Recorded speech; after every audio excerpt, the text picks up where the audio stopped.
Chers amis et amis de Saint-Antoine, bon dimanche depuis Milan. Beau dimanche à tous. Nous sommes enfin arrivés à Milan.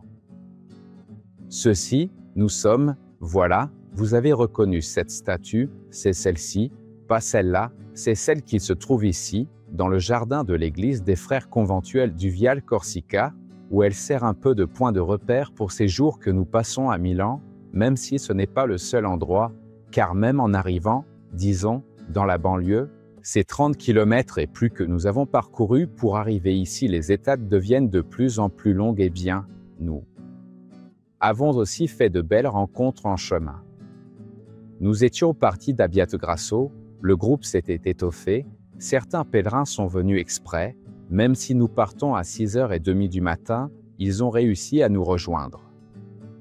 Nous avons marché le long des Navigli, c'était très beau avec le soleil en face, nous allons vers les Doncs absolument. Et puis, voilà, nous avions rendez-vous à 11h après 18 km. Je le précise parce qu'il n'est pas facile de prévoir l'heure exacte quand on marche, mais nous sommes arrivés pile à l'heure, au son des cloches, à Cesano Boscone, à l'Institut de la Sainte Famille. C'est un endroit où les frères capucins nous ont accueillis. Nous avons prié ensemble leur médiane. Là-bas, c'est un lieu très significatif, car on y prend soin de personnes en situation de handicap. C'est une belle communauté, ils nous ont vraiment accueillis. Nous avons pu prier ensemble avec eux. Bien que ce soit un samedi et que de nombreux membres du personnel étaient absents, ils étaient inquiets que nous soyons peu nombreux. En réalité, l'église était presque pleine.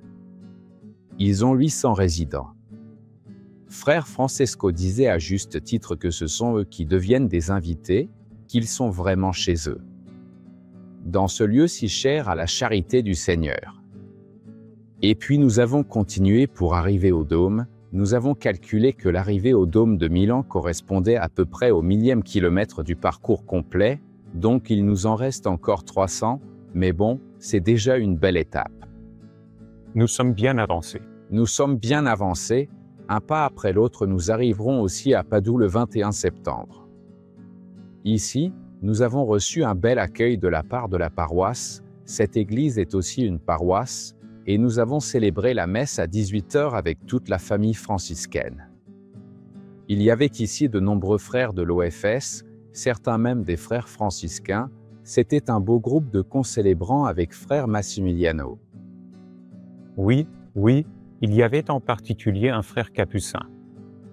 Et nous avons vraiment été heureux de pouvoir célébrer ensemble aussi, il y avait la présence d'une autre relique du saint que nous avons justement apportée de Padoue. Et c'était un beau moment de partage, précédé par le père Giovanni Voltan, qui est le nouveau gardien de cette communauté. Lui-même pèlerin, marcheur, vraiment. Se retrouver ainsi, et nous avons ensuite dîné ensemble dans la fraternité, et maintenant nous attend une journée où nous restons sur place mais qui sera très animée, car il y a les célébrations ici, il y a une célébration au Dôme aussi avec les reliques, il y a la rencontre avec les jeunes, donc nous avons un dimanche milanais très intense, mais ce sera beau de pouvoir être ensemble ainsi avec la communauté et avec tant de personnes, la messe du Messaggero qui sera bientôt présidée par le frère Massimiliano, voilà. Il y a aussi la procession, une procession, pour le quartier. Oui, en somme, nous marcherons aussi aujourd'hui. Voilà. Alors, bon dimanche en route. Beau dimanche à tous.